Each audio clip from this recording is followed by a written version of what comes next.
Hey everyone, welcome to the Acrobatic Arts Podcast. I'm Loren, and I will be interviewing some of the top leaders and innovators from the dance and acrobatic industry. If you are a teacher, performer, student, or a lifelong learner like myself, you are sure to find these episodes intriguing and full of inspiration. Acrobatic Arts is passionate about providing current and relevant information for everyone. So please, sit back and enjoy as we share our passion with you and the world. Today we have a special presentation from Jemma Harris. Jemma is an acrobatic arts master teacher, and she's here to break down the adorable yet deceptively tricky teddy bear headstand. Whether you're an acro teacher, dancer, or just love learning new things, you won't want to miss her expert tips on balance, strength, and progressions for this foundational acro skill. Here's Jemma. I am so excited to be presenting this topic today. Teddy bear stands are one of our fundamental balance skills and are a great way to teach strength, stability, stacking, and alignment for balance skills. Teddy bear stands allow the student to learn these skills whilst in a 3-point balance before progressing to a 2-point balance. Similar to any acro skill, the teddy bear stand involves strength, alignment, stability, and postural control, all working cohesively to achieve the skill. Now, there are so many ways to develop these things, and I'm sure you already do so many of them in your classes, but it's really important to work them in skill-specific drills.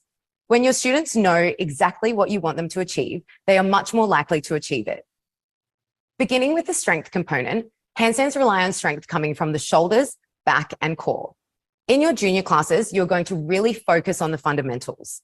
These are your tried and tested strength postures that are relevant to all of your acro, including your plank, tabletop, hollow, and V-sit.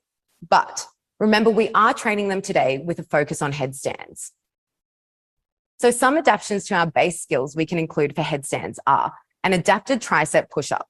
So what we are looking for here is line through the body and stacking of the shoulders over the wrists when setting up. With the shoulders stacked over the knuckles, elbows are looking at each other and using spider fingers. Also, really strong engagement of the core with the ribs laced. From here, go into a tricep push-up. Here we are really developing the tricep strength and encouraging that 90-degree angle of the wrists and elbows. The next adaptation of one of your regular skills is our V-sit upright teddy bear. So in our V-sit position, students can practice creating the shape of the headstand upright. They are going to take the legs just hip width apart and then place the elbows just above the knees. They're going to work to lengthen through the spine and press the shoulders away from the ears.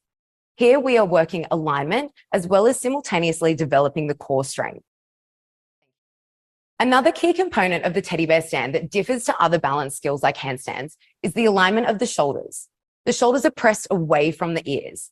This engages the sternocleidomastoid, the rhomboids, trapezius, and lats to create stability through the neck, as well as the shoulders and back to secure the balance. It's really essential that the shoulders are pressed away from the ears in a teddy bear stand, as we are going to share the weight between the hands and the head, and the neck needs to remain supported. We're looking for 50% or more of the weight in the hands and about 50% of weight in the head. This allows the skill to be transitioned to the floor, where we would look for even more weight to be placed into the hands. Shoulder shrugs are a great drill to assist with this. These can be done simply without weight bearing. Take arms above head, strength supported position with shoulders up, press the shoulders down and up. We're looking to maintain the alignment of the shoulder here. Core is engaged and ribs are laced. From here, what we can do is we can transition these vertical shoulder shrugs into a pike handstand. Depending on the level of the dancer, you can also work this up into a straight handstand. So if they have the ability to go there, they can work their shoulder shrugs in their straight handstand. A really good one for developing the strength around the shoulders. Adding to your skill-specific strength drills, we want to ensure that the previous balance skills, including right and left foot retire and balance on demi-point, are trained with proper postural control, technique, and core strength standing before flipping it upside down. So certified teachers, I'm sure you already know these skills and you love them from your primary and level 1. These skills are training the dancer to find that balance point while standing.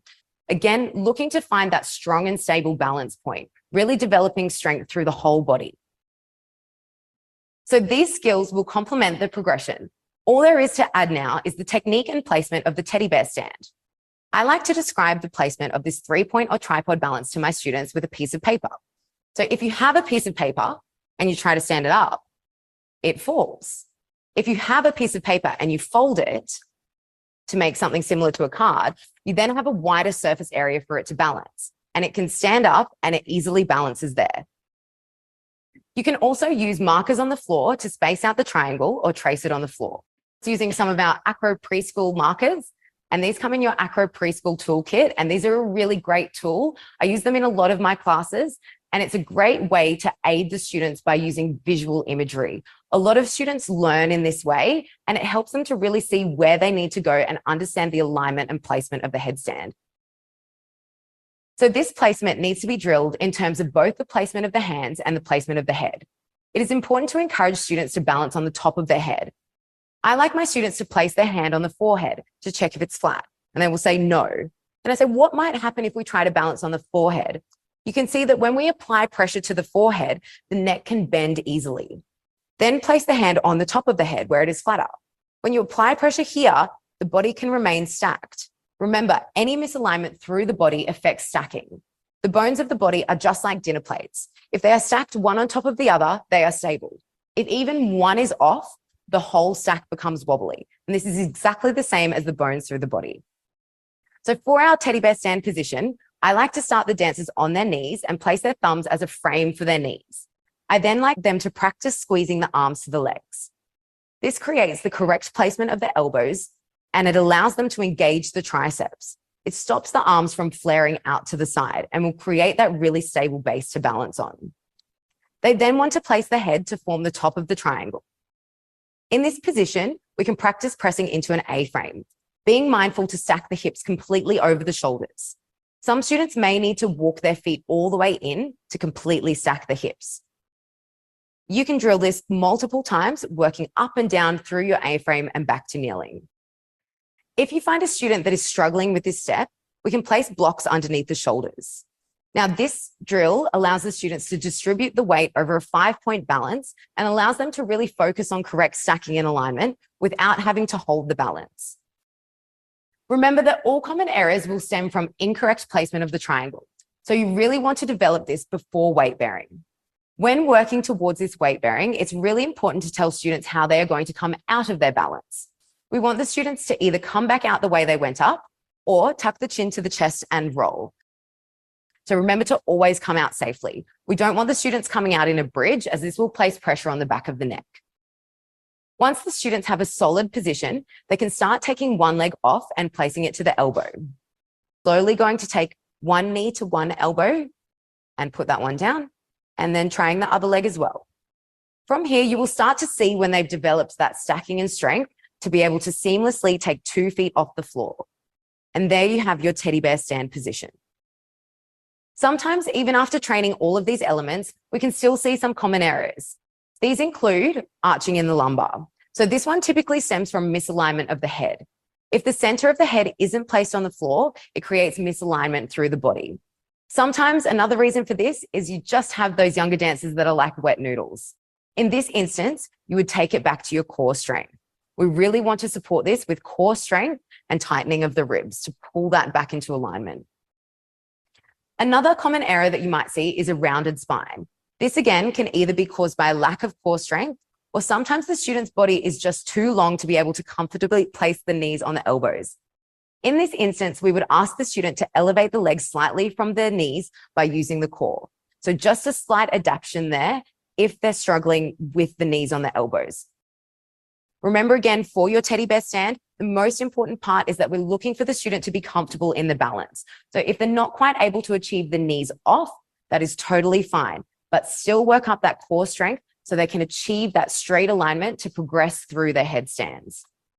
If a student is really struggling with stacking, you can take the balance over to the wall where they can really feel the spine pressing into the wall. One more common error that is seen in students is just rolling out of the balance by placing too much weight over the head. Sometimes this can be caused by a lack of wrist flexibility.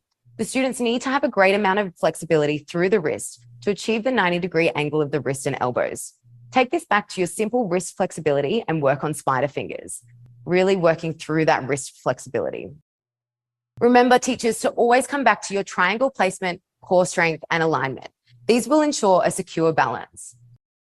Work those fundamentals, make sure they have that understanding of the balance point, the strength, the stacking, and the stability. But even then, sometimes you will find dancers struggle with this one. So that's why if you throw in those couple of drills, and a lot of those drills, they're safe to do from the time you get those younger dancers. So even if you're not working for that teddy bear stand yet, you can pop those drills in your classes and you'll see that by the time you get to that level 2, they'll have that understanding to be able to go ahead and nail that skill. I hope I have provided some new inspiration for your teddy bear stand today. Thank you so much for having me. Thank you so much, Jemma Harris, for that amazing presentation. The teddy bear headstand. As we learned today, it's a powerhouse skill that builds essential acro foundations. If you enjoyed this episode, be sure to subscribe, leave us a review, and share it with your fellow acro lovers. Until next time, keep training, keep smiling, and stay very awesome. Thanks for listening, everyone, and have a great day.